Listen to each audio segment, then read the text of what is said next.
pinaka magandang part sa Cappadocia kasi dito nagpapalipad ng mga balon na nakikita nyo na maraming makulay na balon ang areang ito. Yes!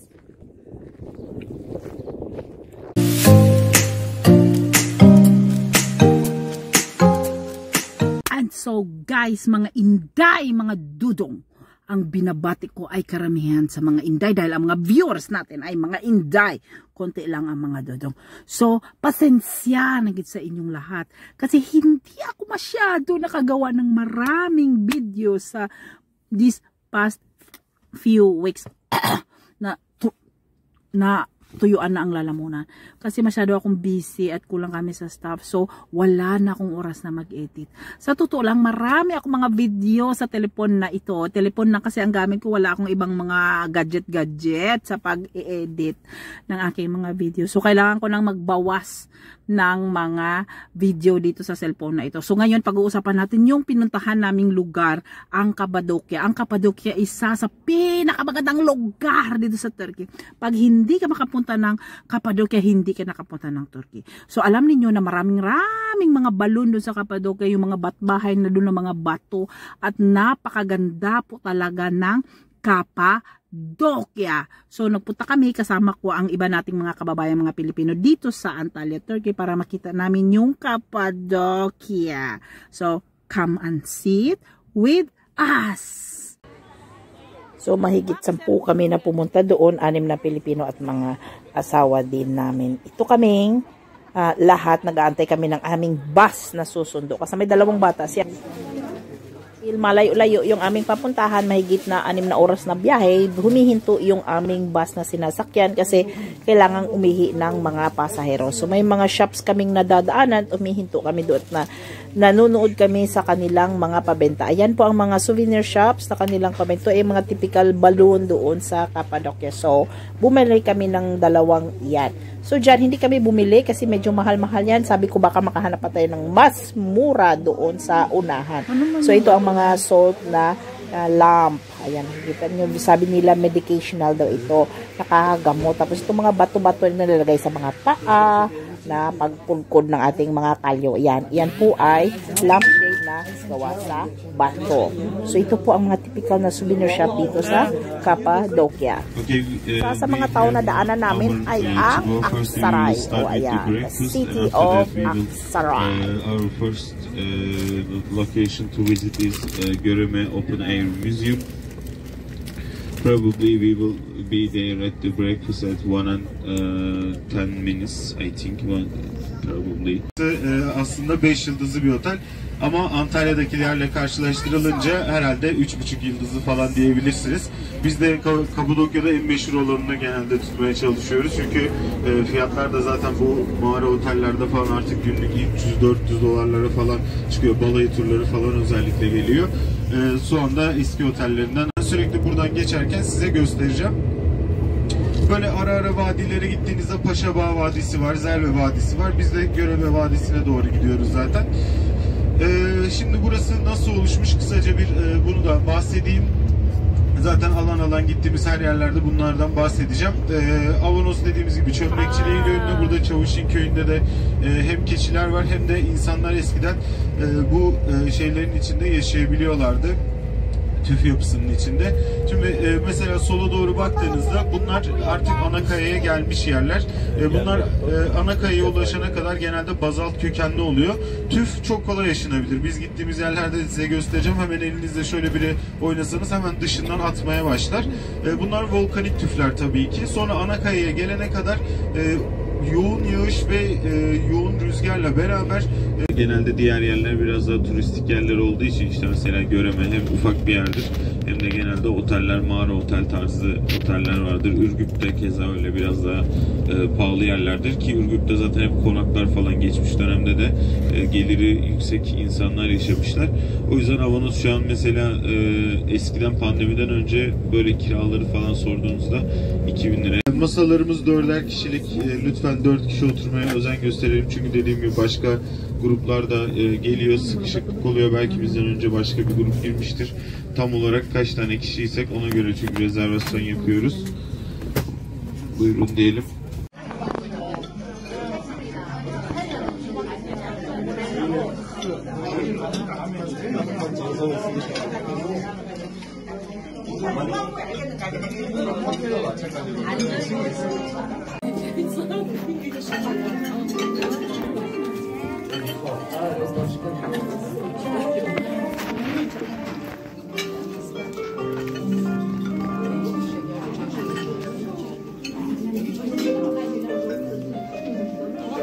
Çavuşin köyü. Bu köyde maalesef kötü bir olay başa geliyor. İnsanlar bunun içinde eskiden yaşıyorlarmış dedim. 1957 yılında bakın hemen şurada solda gördüğünüz dik yer var ya. Çavuşin köyü. Çavuşin. Aynen. Buradaki şu sivri alanın ön tarafının komple kapalı olduğunu düşünün. Şu an parçalanmış halde. Evlerin içleri hep gözüküyor, eski evlerin. Şu an gene içine doğru çıkış var ama hani görecek artık çok bir şey kalmamış. Eskiden kilise varmış. İçinde insanların yaşam alanı, yemek yedikleri yerler vesaireler varmış. Sonra çökmüş ve bundan sonra yasaklanmış artık. Elektrik dahi özel izinlerle veriyor. Bir de artık doğa sit alanı olduğu için aslında mantıken yeni yerlerin oluşmuyor olması lazım. Şimdi Göreme'ye geldik. Burada her yer birbirine 10 dakika 15 dakika mesafede ama çok uzun vakit harcamak kaydıyla. Okay, we will start with the first station, first place, Göreme Open Air Museum. I give the little information about Kapadokya and I will continue in the English too. So we will start with the Göreme bu dönemler. 300'lü yıllarda Romalılar tamamen pagan. Hani bu anlattığımız işte Zeus'tur, işte Poseidon'dur vesaire o tarz tanrıların bir ileriki modelleri artık onların isimleri değişmiş sadece ama inanış gene aynı. Pagan tanrıları vardı. Bu sebepten ötürü Hristiyanlık 0 yılında İsa'nın vefatıyla beraber başlayıp işte 32 yaşında öldükten sonra bir din haline dönüşüyor. Bu arada geçen 300 yıl birçok insan da bu sırada vefat etmiş, yani şehit edildiklerini söyleyebiliriz. O yüzden sürekli azizler adına buralarda şapeller vesaireler yapmışlar. Şimdi okay, our bus will live in here and after that we need to go to little bit upstairs and after that I will give the information about the churches and after that I will give the meeting time at this auto park, so we will meet at the auto park, okay? Şimdi beraber yukarıya doğru senin böyle bir çocuğun doğacak ve bu çocuk dünyaya hükmedecek şeklinde. Tabi bu dönem Mısır'da da böyle bir çocuğun doğması ve onun kralın yerine geçmesini, bakın şurada 3 müneccim hikayesinde görüyoruz. 3 tane müneccim gidip o dönemin kralına bir çocuk doğacak ve senin tahtını alacak diye şeyde bulunuyorlar. Bu sebepten ötürü o dönem doğan bütün çocukları katletmeye başlıyorlar. O yüzden Meryem de Betlehem'e doğru yolculuk yapıyor. Ondan sonra doğum tasviri bir ahırda Hazreti İsa, bebek İsa'dır bu. Dikkat ederseniz bu arada hale şeklinde hepsinde hale vardır. Bir kiliseye gittiğinizde mesela Hazreti İsa'nın kim olduğunu anlayamazsınız. Ortasında çarpı şeklinde olan Hazreti İsa'dır. Bakın burada da haleler var. Ama Hazreti İsa'nın arkasında bir artı işareti, cross işareti vardır. Burada da doğum sahnesini yapmışlar.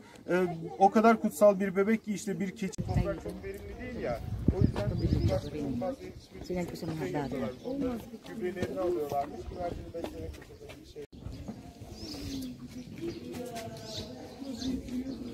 You see how the people before living here in these towns. It's hard, right? Yeah. But they have to. Tam böyle. Aynen. Hadi beraber çekelim.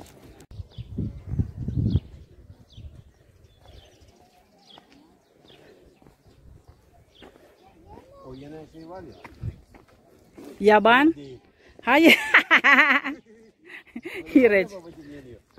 Bu değil. Kita ninyo ang kagandahan ng Kapadokya. Ito yung mga bato-bato na tinirahan noong unang panahon, Roman Empire pa, before pa kay Jesus Christ. Meron doong church sa baba, ayun oh. Yun, yung simbahan na iyon ay doon po itinapon daw ang mga gamit ni Jesus Christ. Tapos ang simbahan na yun ay tinirahan ng mga ahas, kaya lahat daw ng nagbamatay at gumagawa noon ay namamatay. Kaya nakikita nyo ang ganda-ganda ng lugar na ito, ang tinatawag nilang Kapadokya. Ayan. Yan yung mga bahay na bato, tinitira ng mga tao. Na siyempre alam naman noon naman semento at mga mansyon. Ang mga tao ay nakatira sa bato. dolaştıracaklar. Bir tane ATV ücretimiz 350 TL ücreti var. Böyle sıralı sizi diziyoruz. Kask takmak zorunlu. 18 yaşından küçükler ATV'ye binemiyor. Çocuklu misafirlerimiz için bugiler var. Orada göstereceğim. Arada bir 50 TL fark olması lazım bildiğim kadarıyla. Yani 400 TL oluyor onun fiyatı. Onlar 4 tekerli direksiyonlu şekilde ama yanda oturan çocuğu güvenli bir şekilde tutabildiği için o şekilde yapıyoruz. Yani çocuklu misafirlerimiz de onu almak istiyorlarsa alabilirler. Kaç kişi ATV, aynı zamanda at da var dediğim gibi, onun da fiyatı 350 TL ama ata tek kişi biniyor, onu da söyleyeyim. Kaç kişi ATV almak istiyor? Bir elleri görelim.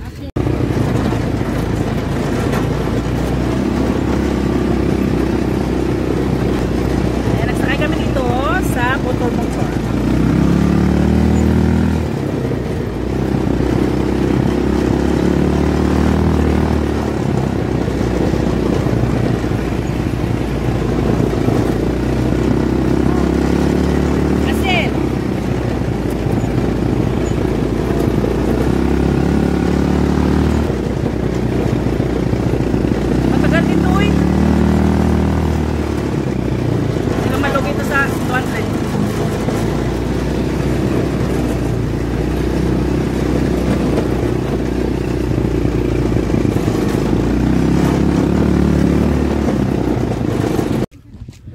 Government will release a statement if there is a balloon release of balloon for today. So there is wind, so today there's no balloon release up.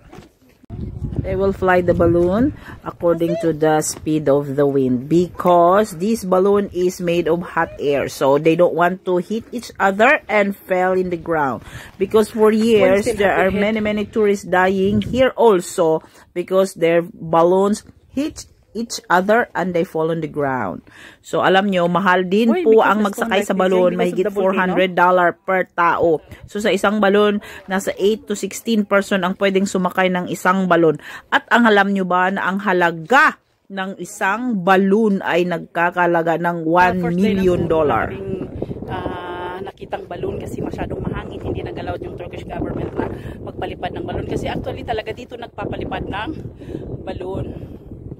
Yan. Sana daw bukas, pag a day before, nag-a-advise naman daw talaga ang Turkish government kung pwedeng magpalipad ng balon kasi pag sober daw mahangin, nagsasalpukan ang mga balon. Kaya delikado sa mga pasahero.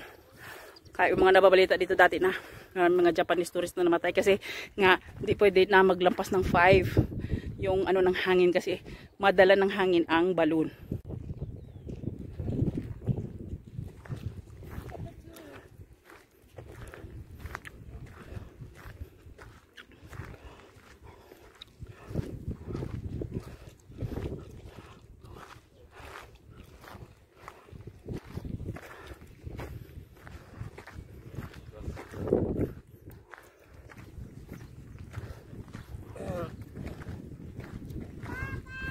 Yes!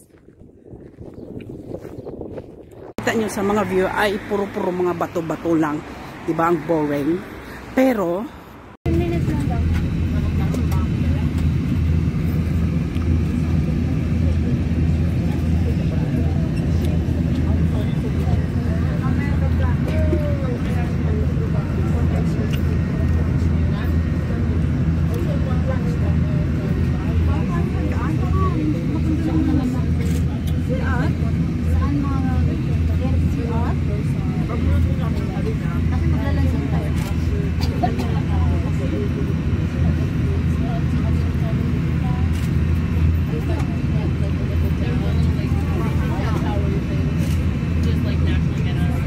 just be careful.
Nanood ng video ito. Sana po may natutunan kayo. Sa mga hindi pa po nakapag-subscribe, pa-subscribe na ba na ating channel.